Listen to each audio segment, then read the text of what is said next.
Добрый день, компания Прогресс Авто. Сегодня на обзоре у нас мини-трактор Yanmar F15D. Трактор у нас трехцилиндровый, 15-сильный, вот такой маленький помощник в огороде. Итак, пройдемся по его размерам. Ширина по передним колесам 100, по задним 100, колея по переду 84, по заду 76, клиренс 25, высота по руль 130, длина его 2,20. И передние покрышки у нас установлены, передние 52012, имеют небольшие растрескивания, но в хорошем остатке. Задние покрышки также в хорошем остатке, без растрескиваний, порезов и чего-либо, размер их 8/18.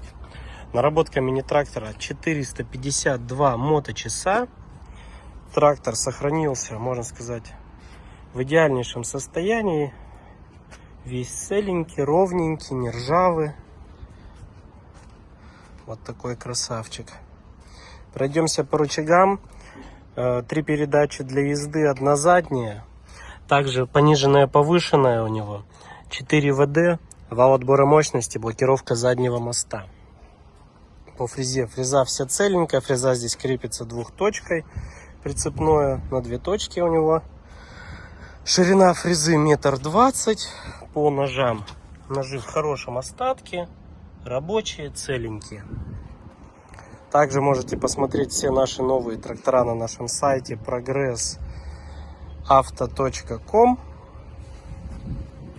Все цены, навесное оборудование, комплектующие. Переходите, смотрите. Компания Прогресс Авто.